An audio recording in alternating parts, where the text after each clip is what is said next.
नमस्कार मित्रों। क्या टूटा हुआ या कीड़ा लगा दांत आपकी मुस्कान, आपके आत्मविश्वास और आपकी खूबसूरती पर ग्रहण लग सकता है? क्या डेंटल इम्प्लांट करवाना वास्तव में बहुत दर्दनाक होता है? क्या और कितनी जटिल है इसकी पूरी प्रक्रिया? इसमें कितना समय लगता है और किस उम्र विशेष के लोगों के लिए यह सबसे बेहतर विकल्प हो सकता है? ऐसे तमाम सवाल आज लाखों लोगों के मन में घुमड़ते रहते हैं। इन्हीं सवालों के वैज्ञानिक और आसान जवाब लेकर हमारे बीच हैं युवा और अनुभवी दंत चिकित्सक डॉक्टर अमित चिल्लर। इस विशेष बातचीत में हम डेंटल इम्प्लांट से जुड़े तमाम मिथकों और सच्चाई, पूरी प्रक्रिया, सावधानियां और उन बातों पर चर्चा करेंगे जिन्हें जानना हर उस व्यक्ति के लिए जरूरी है जो अपने खोए हुए दांतों और मुस्कान को फिर से पाना चाहता है। तो आइए शुरू करते हैं आप सभी के लिए अत्यंत ज्ञानवर्धक, महत्वपूर्ण और उपयोगी बातचीत के अंश डॉक्टर अमित चिल्लर से।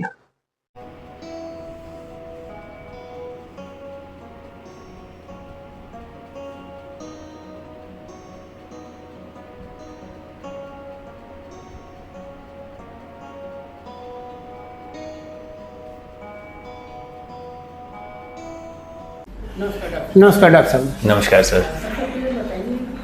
सबसे पहले बताइए कि डेंटल इम्प्लांट क्या है? डेंटल इम्प्लांट नेचुरल दांत के सबसे करीबी एक तरीका है जिससे हम दांत कोई नेचुरल निकल जाए उसको हम रिप्लेस कर सकते हैं। It is something which we call closest to the nature, कि जो नेचुरल टूथ है उसके अगेंस्ट हम आर्टिफिशियल टूथ लगा रहे हैं and which works almost 95 to 99% of the natural tooth. अच्छा, इसके लिए कोई एक उम्र निश्चित है कि इस उम्र के अंदर ही करवा लेने से अगर जरूरत पड़ती है तो? नहीं, एज ऐसे नहीं है। जब एक बारी ग्रोथ रुक जाती है, हम नॉर्मली 17-18 साल की उम्र से लेके, और मेरा अपना पर्सनल जो ओल्डेस्ट पेशेंट हैं वो 97 ईयर्स की एज पे मैंने इम्प्लांट लगाया है।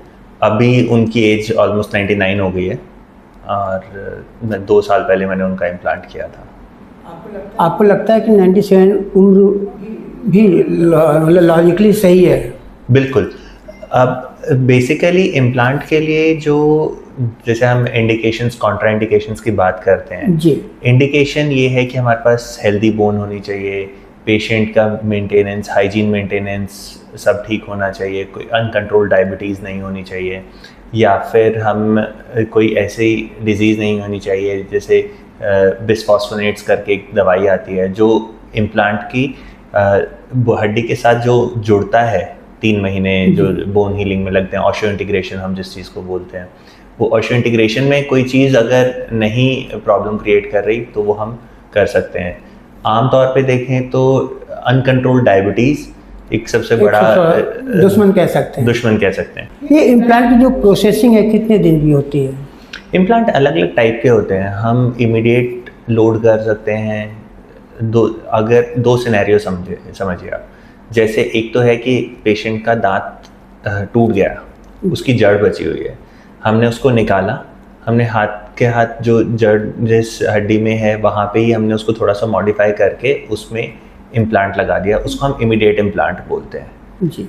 एक होता है इमीडिएट लोडिंग, कि पेशेंट का दांत पहले से निकला हुआ है तो हमने उसका इम्प्लांट लगा के साथ ही विद इन 2 to 3 days हमने उस पर दांत लगा दिया, उसको इमीडिएट लोडिंग बोलते हैं।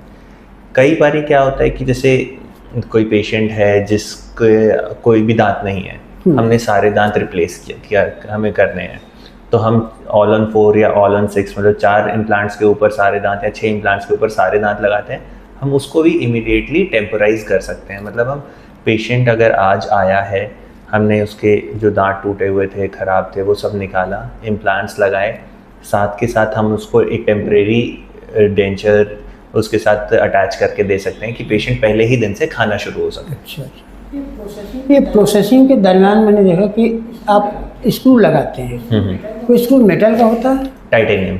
अच्छा, तो ये जैसे आप किसी को इमरजेंसी MRI वगैरह कराना हो तो कोई प्रॉब्लम नहीं, ये बिल्कुल सेफ होता है। बेसिकली टाइटेनियम एक नॉन फेरस मेटल है। अच्छा, अगर जैसे हम नॉर्मली आम भाषा में किसी लेमैन को समझाने की अगर हम बात करें, MRI में प्रॉब्लम क्या होती है कि मैग्नेटिक है। अच्छा, ठीक है, मैग्नेट से क्या चिपकेगा? लोहा चिपकेगा, मतलब फेरस। जी।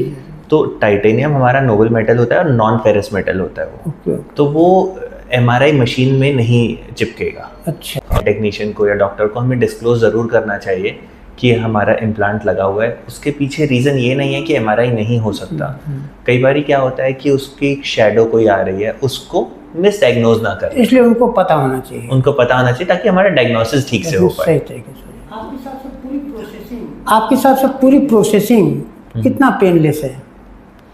पेनलेस देखो, पेन ना एक सब्जेक्टिव चीज़ है जी। हो सकता है मेरे को सुई भी चुभेगी, हाँ। तो मुझे 3 दिन दर्द होगा, और किसी का हाथ भी कटेगा, ब्लेड से कट गया, तो उसको पता भी नहीं लगेगा, वो नॉर्मल काम करता रहेगा। ऑन एन एवरेज मैं अपनी प्रैक्टिस में पेशेंट को 5 दिन दवाई देता हूँ।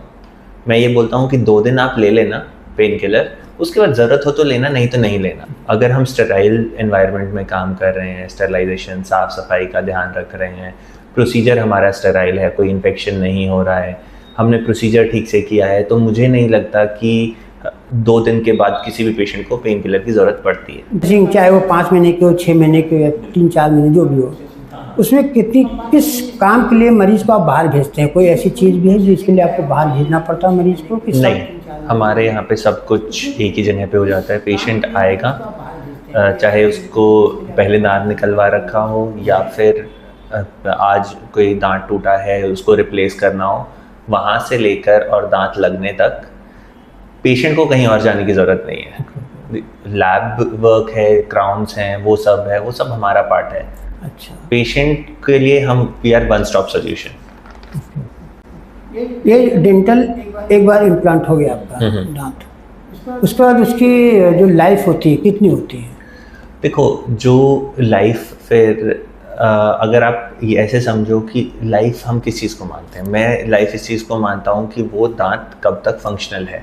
जी। ठीक है, अगर पेशेंट अपनी नॉर्मल मेंटेनेंस दोनों टाइम ब्रश कर रहा है, फ्लॉस कर रहा है, क्लीनिंग हाइजीन अच्छे से मेंटेन कर रहा है, तो और अगर पेशेंट को कोई ऐसी डिजीज़ नहीं डेवलप होती है जिसमें उसको, जैसे मैंने बताया था, बिस्फॉस्फोनेट्स करके दवाई आती है जी, जो बोन के साथ डिस्टर्ब कर सकती है, तो 25 साल, 30 साल, 40 साल कहीं भी नहीं जाता।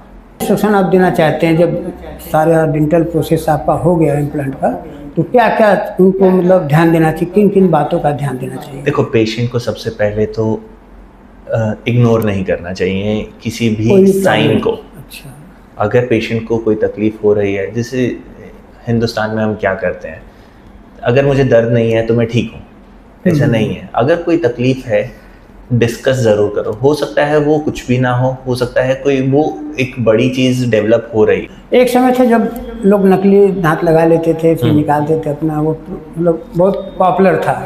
उससे ये कितना अलग है, कितना फ़ायदेमंद है इंसान के लिए? देखो, इसमें जो मेन चीज़ समझने वाली है, डेंचर्स वर्सेस इम्प्लांट, बहुत बड़ी डिस्कशन है जी। Implant supported, basically denture versus implants नहीं, इम्प्लांट सपोर्टेड ओवर डेंचर हमें कहना चाहिए कि वो फिक्स हो गया। सबसे पहली चीज़, पेशेंट को हर रोज़ निकालना डालना नहीं है। हाँ। ठीक है, वो एक हैसल है। जो साइंटिफिक फ़ायदा जो है वो मेरे ख्याल ज़्यादा ज़रूरी है सबको समझने के लिए। जब हम डेंचर पहनते हैं, डेंचर हड्डी के ऊपर टिकता है। करेक्ट। और बीच में मसूड़े की एक परत है। मसूड़ा सॉफ्ट टिश्यू है, तो 2 हार्ड सरफेसेस के बीच में एक सॉफ्ट सरफेस है जी। तो वो ऑब्वियसली दबेगा, तो वो पेशेंट को डिस्कम्फर्ट होता है। डेंचर, अब जैसे लोअर डेंचर है, टंग बार बार कोशिश करती है उसके नीचे जाके उसको उठाने की, स्टेबिलिटी का प्रॉब्लम आता है। जैसे जैसे डेंचर हम पहनते हैं, उसके साथ धीरे धीरे हड्डी घुलती है। इम्प्लांट हड्डी को बचाता है, फंक्शनल स्टिमुलेशन बोलते हैं उसको। कि जैसे नेचुरल दांत हमारा है, हम खाते हैं तो जो बोन है उसको स्टिमुलस मिलता है अपने इंटेग्रिटी को, अपने साइज़ को मेंटेन करने के लिए। वो चीज़ हमारे पास इम्प्लांट में आती है। स्टडीज़ के अकॉर्डिंग अगर कोई पेशेंट डेंचर नहीं पहनता है तो उसका जितना बोन लॉस है ईयरली, डेंचर वेयरर का उससे डबल हो जाता है। तो अगर कोई पेशेंट डेंचर नहीं पहनता है और सिर्फ ऐसे ही सिर्फ हड्डी को इस्तेमाल करके खाना खा रहा है, उसकी हड्डी धीरे घुलेगी, जबकि डेंचर पहनने वाले की फास्ट घुलेगी। इम्प्लांट इसका बिल्कुल उल्टा करता है। इम्प्लांट हड्डी को घुलने से रोकता है, क्योंकि हमें फंक्शनल स्टिमुलेशन मिल रहा है बोन की मेंटेनेंस के लिए, इंटेग्रिटी मेंटेन करने। जी। अच्छा, अब जैसा कि आम आदमी जानता है कि दांत का मेन काम है खाना चबाना, तो जब पेशेंट का इम्प्लांटेशन पूरा हो जाता है उसका अब उसको क्या खाने के लिए कहते हैं, क्या खाने के लिए मना करते हैं? पेशेंट, जैसे मैंने कहा था कि तकरीबन 95 to 98% ऑफ नेचुरल टूथ काम करता है। तो जो हम एक नेचुरल दांत से खाते हैं हम सब कुछ खा सकते हैं, प्रोवाइडेड जैसे कुछ लोग जो नॉन वेजिटेरियन खाते हैं वो हड्डी को चबाना बहुत पसंद करते हैं। जी। मैं डिस्करेज करता हूँ उस चीज़ के लिए। क्यों? ऐसा नहीं है, I don't have anything against people who are eating non vegetarian food, but हड्डी चबाना एक उससे हमारा जो फोर्सेज हैं उसमें क्रैक्स आएंगे। तो नेचुरल तो नहीं है, वो नेचुरल नहीं है। ठीक है, हड्डी चबाना ह्यूमंस के लिए नेचुरल नहीं है। ठीक है, तो वो चीज़ें नहीं करनी। बाकी रोज़मर्रा की ज़िंदगी में हम जो भी खाते हैं, रोटी सब्जी दाल चावल वेज नॉन वेज सब कुछ खा सकते हो। हाँ, जैसे जब उनके ऊपर इम्प्लांट के ऊपर जब हम क्राउन्स लगाते हैं वो दो तरीके से लगते हैं। एक सीमेंट रिटेन्ड होता है, स्क्रू रिटेन्ड होता है। अच्छा। तो अगर सीमेंट रिटेन्ड है वो कभी कभी निकल सकता है कुछ चिपकने वाली चीज़ खाने से, जैसे कोई कैरामलाइज्ड टॉफ़ी है तो वो जो चिपकती है चीज़ वो निकाल सकती है, तो वो वेस्ट नहीं है।